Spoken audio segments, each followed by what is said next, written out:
କେସ୍ଟି ଅଭିଯୋଗ କରିଛନ୍ତି ଜଗତସିଂହପୁର ସାଗର ବାରିଙ୍କ ହତ୍ୟା ଅଭିଯୋଗ ଆଣିଛନ୍ତି ପରିବାର ଲୋକେ। ସେ ପୁରା ଘଟଣାକ୍ରମ ସାର୍ କ'ଣ ରହିଛି? ଗତ 26 ତାରିଖରେ ବିଶ୍ୱଜିତ ବାରିକ, ଯାହା ଘର ହେଉଛି ସୋନପୁର, ଥାନା ହେଉଛି ଏରସମା, ଡିଷ୍ଟ୍ରିକ୍ଟ ଜଗତସିଂହପୁର, ତାଙ୍କ ରିପୋର୍ଟ ଉପରେ ଗୋଟେ ହିନ୍ଦୋଳ ଥାନାରେ ଗୋଟେ କେସ୍ ରେଜିଷ୍ଟ୍ରେସନ ହେଇଛି, ଯାହାର କେସ୍ ନମ୍ବର ହେଉଛି 337 ଡେଟେଡ୍ 26/12/2023 अंडर सेक्शन 302, 201, 506, 34 आईपीसी। ये इन्वेस्टिगेट एलिगेशन हो जो गोटे भणजा सागर बारिक से तार ससुर घर लोक मिसिक तार स्त्री तार ससुर और तार शला मिसी हत्या कर गोटे अभियोग होता है। आम तदंत आरंभ होता है।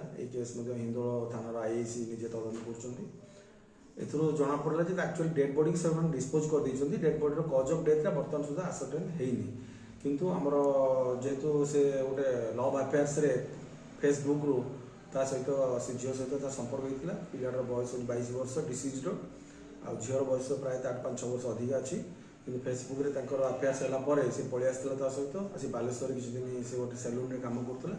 तापर से पलि आसी बाप घरे आम रूपाली रूपाली गाँ जो रही हिंदोल थाना अंडर से रोते स्वामी स्त्री की से भितर कौन डिस्टर्बांस थी से तदंत परिसरभुक्त रही, कि तार जेहेतु डेड बॉडीटा ना से इमिडिएटली डेड बॉडीटा को डिस्पोज कर तेणु ये बहुत सन्देह रोचे आइदर से मर्डर केस कि सुइसाइड कर कौन कर बता सुधा जेहेतु डिस्पोज कर डिसअपियरेंस ऑफ एविडेंस एविडेंसटा नष्ट कर घर लोक अभियोग कर बारी बोली तेणु से आधार आम तदंत जारी रही। बर्तमान जी मटेरियल एविडेंस और सर्कमस्टांशियल एविडेंस कलेक्ट होती बेस करी आम से आक्यूज मान को 2 जन को अरेस्ट कर फरवर्ड कराई तार ससुर डिसीज ससुर और तार शला फरवर्ड कराई तदंत जारी रही।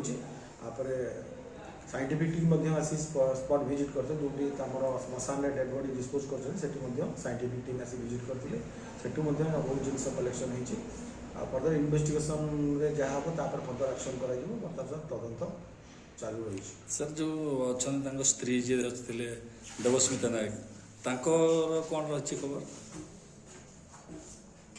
से तो प्रेग्नेंट थे तेणु बर्तमान तो सी मेडिकल जाइए खबर मिलूँ फर्दर इन्वेस्टिगेशन जना पड़ो।